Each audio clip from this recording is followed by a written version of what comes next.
Dari sisi perempuan, ini masih poin yang pertama, dari sisi perempuan, kenapa kemudian ada orang yang berzina? Perempuan itu ketika berzina itu adalah, kalau yang laki-laki disebabkan karena berantakan sholatnya, kalau perempuan itu disebabkan karena perempuan itu hilang rasa malunya. Kalau perempuan itu masih memiliki sifat malu, maka dia tidak akan mampu membiarkan dirinya dizinai. Karena apa? Semua perbuatan zina itu tetap berpulangnya itu kepada keputusan seorang wanita, menerima atau tidak menerima. Kapan seorang wanita kemudian akhirnya dia berzina? Kalau sifat malunya itu hilang. Makanya kenapa perempuan yang solehah itu salah satunya disebutkan oleh Allah itu sifatnya pemalu. Sebagaimana putrinya Syuaib ketika mendapati Nabi Musa, dia jalannya itu malu-malu. Kenapa Allah sebutkan wanita itu pemalu kalau dia solehah? Karena malunya seorang wanita itu merupakan ciri khasnya seorang wanita solehah. Jadi para ikhwan nih, nanti kalau cari istri wanita yang pemalu. Nanti nanya, kenapa yang lain minta tanda tangan sama saya, kamu tidak minta tanda tangan sama saya? Saya malu. Itu solehah. Itu solehah. Karena kemudian disebut wanita solehah itu pemalu. Karena apa? Kalau sifat malunya sudah hilang, itulah. Disitulah akhirnya wanita yang akan menentukan proses perzinahan terus berlanjut. Sekali lagi Pak, sekali lagi Bu, perzinahan itu tetap yang bisa mengatakan iya dan tidak, tetap posisi wanitanya yang menentukan. Wanita yang ngomong enggak akan terjadi. Kalaupun terjadi maka perkosaan, wanitanya enggak dosa. Dan wanita itulah yang kemudian kenapa dalam Islam itu harus dididik rasa malu. Beda dengan pendidikan orang kafir. Kalau pendidikan orang kafir itu bagaimana menjadikan wanita itu tidak memiliki malu. Makanya dibuat kontes kecantikan, dibuat Miss World, Miss Universe, Miss yang lainnya. Itu kemudian cuma satu, yaitu adalah bagaimana mengambil sifat malu yang ada pada kehidupan wanita, diambil. Kalau sudah diambil, kerusakan wanita itu dimulai ketika mereka sudah rusak wanitanya. Padahal sudah sering saya sampaikan berkali-kali ya, peradaban dan kemenangan itu dimulai ketika wanitanya itu benar. Kenapa? Karena rahim yang taat akan melahirkan janin yang taat, dan pahlawan Islam itu tidak pernah jauh dari rahim yang taat kepada Allah.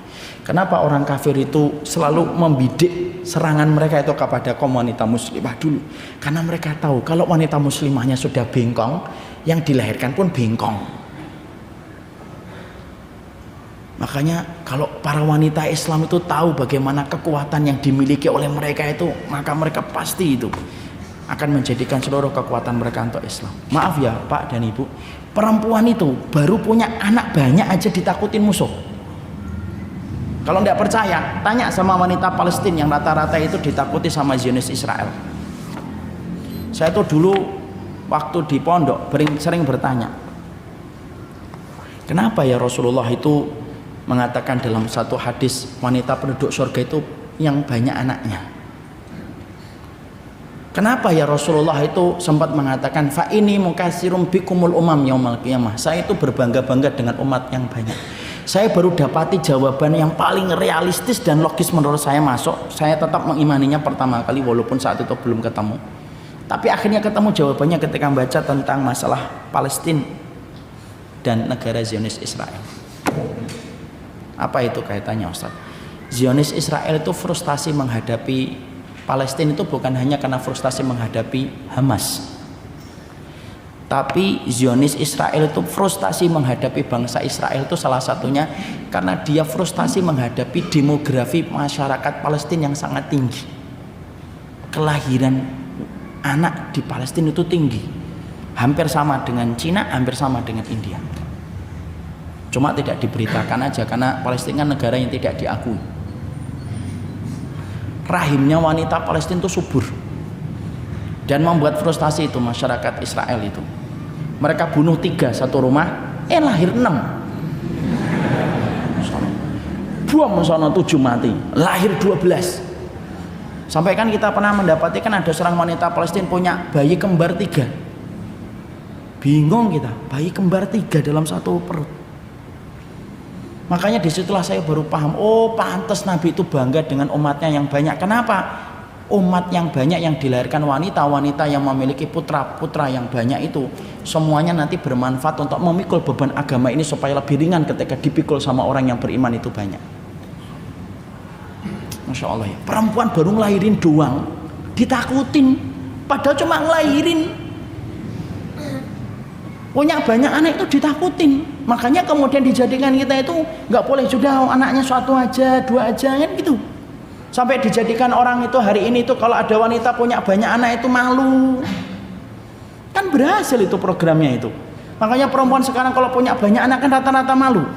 Anaknya berapa Mbak? 12. Berapa Mbak? 12. Lu malu dia. Padahal salah satu sifat wanita surga itu apa? Salah satu sifat wanita surga itu punya banyak anak. Kecuali yang ditakdirkan tidak punya. Saya tidak punya Ustadz. Itu berarti Allah memberikan pintu keridhaan takdir. Pintu surga itu banyak, bukan hanya satu. Kalau ditutup satu pintu berarti Allah membukakan pintu yang lainnya. Itulah wanita. Makanya kemudian akhirnya Barat itu apa? Cabut itu sifat malu. Makanya kalau wanita kita punya sifat malu, insya Allah perzinahan itu kemudian akhirnya bisa diminimalisir. Walaupun tidak bisa dihilangkan, diminimalisir. Karena wanita yang malu, dia tidak mudah untuk diraih. Wanita yang malu itu sebagaimana ketika kita mendapati mendapati matahari. Kan sering yang ngomong kan, jadilah wanita itu kayak matahari, jangan menjadi wanita kayak rembulan. Kalau wanita itu kayak rembulan, gampang dinikmati, dilihat. Coba kalau wanita sebagaimana matahari. Matahari kan susah dilihat. Setiap kita ngelihat, kenceng banget sinarnya. Lo wanita itu harusnya kayak matahari. Berarti saya harus punya neon banyak. Enggak gitu. Artinya susah dilihat gitu loh. Makanya kemudian sifat malu itulah yang kemudian harus dimiliki wanita. Ukti, kenapa kok nggak jawab WA-nya saya? Saya malu. Nanti ikhwannya jawab lagi. Loh kalau malu kenapa dijawab? Itu jadi nggak boleh malu. Malu dia. Dan justru itu yang makanya kemudian penyebab yang pertama laki-lakinya kemudian dia itu berantakan sholatnya, perempuan hilang sifat malunya. Itulah perzinahan terjadi. Sekali lagi saya mengatakan perzinahan itu tetap yang memegang kendali perempuannya. Kalau perempuannya mengatakan tidak, selesai. Kecuali lakinya bejat, kemudian mungkin akan memperkosa, waliyadzubillah naudzubillah min dzalik. Kalaupun diperkosa dia yang akan babak belur. Sekali semuanya kembalinya kepada perempuan. Walaupun kalau nanti terjadinya zina kemudian tidak boleh disalahkan perempuan. Kenapa dia berzina? Kenapa kamu berzina Pak?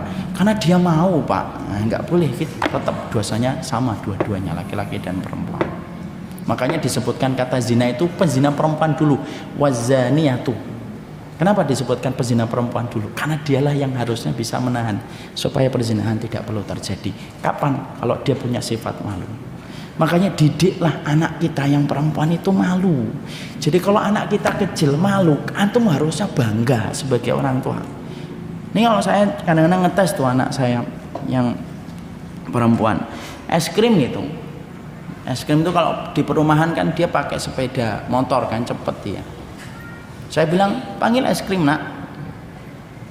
Cepet-cepetan dia nyari jilbab gitu. Terus saya bilang, nanti kelamaan, ketinggalan nanti motornya sudah jauh. Ya enggak bisa, lebih malu kalau enggak pakai jilbab. Itu mahal itu kalau sudah anak kita bisa ngomong kayak gitu. Dan biarkan itu ada sampai dia dewasa. Kenapa?